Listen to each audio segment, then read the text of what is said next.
दोस्तों, जितने भी ये मामले होते हैं, घरेलू हिंसा के मामले, डोमेस्टिक वायलेंस के मामले, या फिर जैसे कि आप इसको कुछ इस तरह समझिए, लड़का लड़की शादी करते हैं, शादी करने के बाद लड़की लड़के के घर आ जाती है, कुछ वक्त रहने के बाद में दोनों के बीच में डिस्प्यूट क्रिएट होते हैं, या किसी भी तरह का डिस्प्यूट हो। मान लीजिए कि लड़के के परिवार वालों ने उसको टोन कसे, या फिर ताने मारे, या फिर मारपीट की, या फिर किसी भी तरह से अश्लील शब्दों का उपयोग किया, या फिर दहेज मांगा गया। ऐसे कई सारे मामले सामने आते हैं।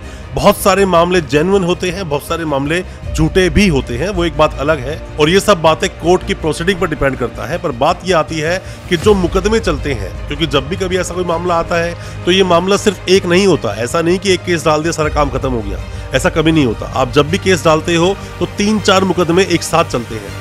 3-4 मुकदमे कौन कौन से चलते हैं, कैसे कैसे चलते हैं, कौन कौन सा मुकदमा कहां आप दर्ज कराओगे। 498A का मामला अगर चल रहा है तो क्या उसी के साथ में ही डोमेस्टिक वायलेंस का मामला भी चल सकता है, या फिर 304B का मामला मान लो दर्ज हो गया, दहेज हत्या का मामला दर्ज हो जाता है, तो क्या उसमें जो प्रूफ करना है, जो साबित करना है, क्या वो लड़की वालों को ही साबित करना है।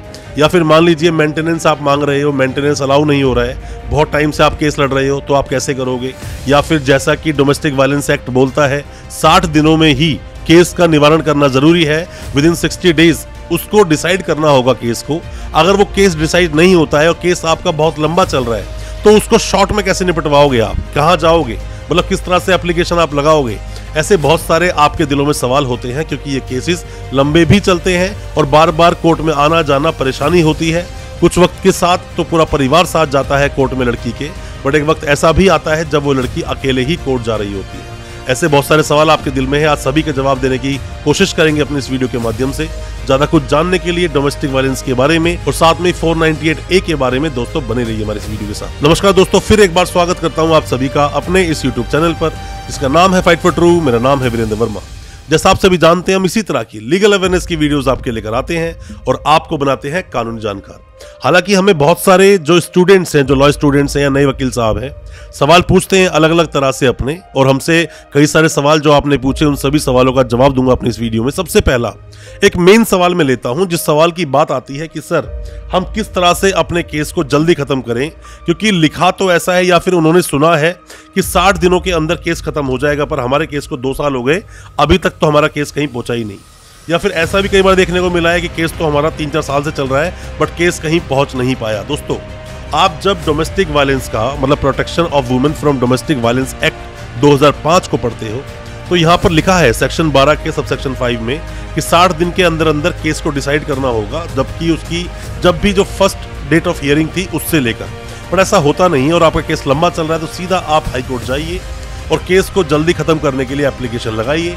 इजीली आपकी एप्लीकेशन अलाउ हो जाएगी और आप उस केस को बहुत जल्दी खत्म कर सकते हैं। पहली बात तो ये जो आपने सवाल हमसे पूछा था, बहुत सारी लड़कियों ने हमसे सवाल ये पूछा, वो ये बोलते हैं कि सर अभी 498A का मामला दर्ज हो गया है पर मैं बार बार कोर्ट नहीं जा सकती। या बहुत बार हमसे लड़कों ने ही पूछा कि सर 498A का मामला चल रहा है हमारे ऊपर, हम बार बार कोर्ट नहीं जा सकते, जाना जरूरी है बार बार।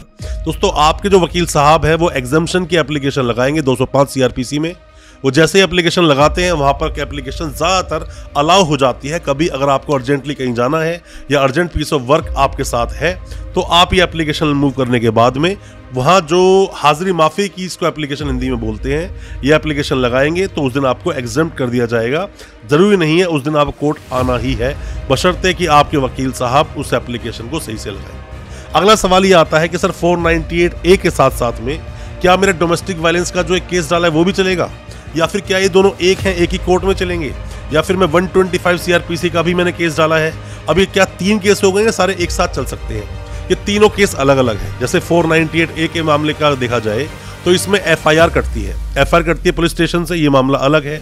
साथ में ही डोमेस्टिक वायलेंस का जो सेक्शन 12 का चलता है वो मामला बिल्कुल अलग है। साथ में ही 125 और CRPC जिसमें कि आपने मेंटेनेंस मांगा वो अलग है। अलग अलग कोर्ट हो सकते हैं, हो सकता है एक ही कोर्ट मिल जाए आपको, पर अलग अलग कोर्ट होते हैं, अलग अलग तारीख लगती है, तो केस बिल्कुल अलग है। आप इन केस को बिल्कुल एक साथ एक ही दिन में नहीं चला सकते, अलग अलग तारीखें इसकी लगेंगी और अलग अलग तारीख पर आपको आना होगा।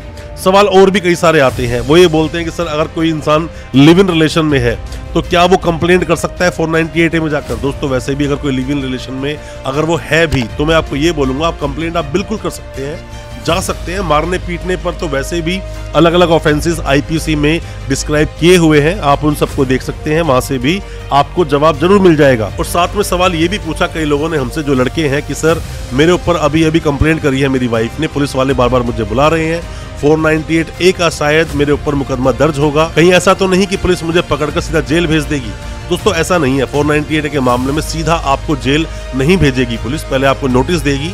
Arnesh Kumar versus state of Bihar का जजमेंट जो आया था उसमें बताई गई हैं काफी सारी चीजें, क्लियर की गई है, आप उनको देखेंगे, मैंने उस पर वीडियो बनाई है, आप उस वीडियो से बहुत अच्छी डिटेल इन्फॉर्मेशन आप आसानी से ले सकते हैं। बट एक मामला होता है दोस्तों 304B का, 304B का मामला होता है दहेज हत्या का। दहेज हत्या में मतलब ये मान लीजिए कि 7 साल के अंदर अंदर अगर उस लड़की की मौत आपके घर पर होती है, लड़के घर पर होती है, तो कोर्ट यही मानेगा, कानून यही मानेगा, प्रज्यूम यही करेगा कि हत्या की है आपने, उसने सुसाइड या फिर किसी और तरीके से उसकी मौत नहीं हुई है। आपको प्रूव करना होगा, जैसे मैंने पहले भी आपको कई बार बताया है कि बर्डन ऑफ प्रूफ हमेशा कंप्लेनेंट के ऊपर होता है। जैसे कि 498A के अंदर बर्डन ऑफ प्रूफ किस पर है? लड़की पर है। बट यहाँ 304B का मामला अगर आ गया, दहेज हत्या वाला मामला आता है, तो यहाँ अब लड़के को प्रूव करना होगा कि मैंने ऐसा नहीं किया। लड़की वाले प्रूव नहीं करेंगे कि नहीं इन्होंने ही मर्डर किया है, ऐसा जरूरी नहीं है। तो ये प्रिजम्पशन जो एक मैटर है, इसको आपको समझना होगा। हर जगह जरूरी नहीं कि कंप्लेनेंट ही प्रूव करेगा कि सामने वाला जो है वो गिल्टी है, कई बार आपको प्रूव करना पड़ सकता है कि आप गिल्टी नहीं हो। दोस्तों मूल रूप से देखा जाए तो 498A की जो धारा है, जो ये FIR कटने के बाद जो सेक्शन लगता है आईपीसी का, जो आईपीसी हमारा बोलता है इंडियन पिनल कोड 1860 का जो एक्ट है, उसके अनुसार किसी भी तरह से मानसिक या शारीरिक प्रताड़ना जब किसी के साथ होती है, असॉल्ट होता है किसी के साथ भी, तो ऐसे मामलों में 498A पिक्चर में आता है। और जब पिक्चर में आता है और दूसरे केस भी साथ में आते हैं, जैसे मैंने आपको बताया, कभी भी अगर लड़की हो और आप केस डाल रहे हो तो 498A की FIR कटेगी, सेक्शन 12 की एप्लीकेशन लगेगी, 125 CRPC में आप मेंटेनेंस मांगोगे। तो ये 3 केस तो नॉर्मली साथ साथ चलते ही हैं। आप एक केस में सब कुछ निपटा नहीं सकते, और लड़का अपने बचाव में यहाँ पर जाके डिवोर्स डाल देता है। और ऐसा भी बिल्कुल पॉसिबल है कि 1 साल के अंदर अंदर भी आप डिवोर्स ले सकते हैं, उसको कंटेस्टेड डिवोर्स बोलते हैं। उस पर बहुत जल्दी वीडियो लेकर आएंगे, डिटेल में आपसे बात करेंगे, बताएंगे आपको कंटेस्टेड डिवोर्स आप कब मांग सकते हैं कोर्ट के द्वारा। दोस्तों आप भी अगर कोई लड़की हो और आपके साथ में इस तरह की कोई परेशानियां हो रही हैं, जैसे मैंने आपको पहले आपके अधिकारों की जब मैंने वीडियो बनाई थी, लड़कियों के क्या क्या अधिकार हैं, उसमें आर्टिकल 21 की मैंने बात की थी, दैहिक सुरक्षा की बात की थी मैंने आपको, कि आपको गरिमा के साथ जीने की पूरी पावर है, आपका अधिकार है, कोई भी उस गरिमा को छीन नहीं सकता आपसे। आपको बिल्कुल तरीके से और भरपूर जिंदगी जीने का अधिकार है। अगर आपके साथ भी ऐसा कोई डोमेस्टिक वायलेंस होता है, आप उसमें कोई भी मदद चाहते हैं, कोई भी सपोर्ट चाहते हैं, कुछ जानना चाहते हैं, आप हमें हमारी वीडियो में कमेंट करें, अपने सवाल पूछें। अगला वीडियो आप किस टॉपिक पर चाहते हैं हमें बताएं, हम वीडियो लेकर जरूर आएंगे। या कोई पर्सनल डिस्कशन आप करना चाहते हैं, व्हाट्सएप पर मैसेज करें, कोशिश करेंगे आपकी समस्या का समाधान आपको देने का। और आप अगर लड़के हैं और आपके साथ कोई भी केस चल रहा है, आपको जानना चाहते हैं, तो भी आप कमेंट बॉक्स में सवाल पूछ सकते हैं या हमें व्हाट्सएप कर सकते हैं, हम आपको रिप्लाई उसका जरूर करेंगे। दोस्तों मैं उम्मीद करता हूँ आज का हमारा वीडियो आपको अच्छा लगा होगा। अच्छा लगा हो आज का वीडियो, हमारी वीडियो को ज्यादा से ज्यादा अपने दोस्तों, परिजन, परिवार में शेयर करें, ताकि वो भी अपने आप को कानूनी जानकार बना सके।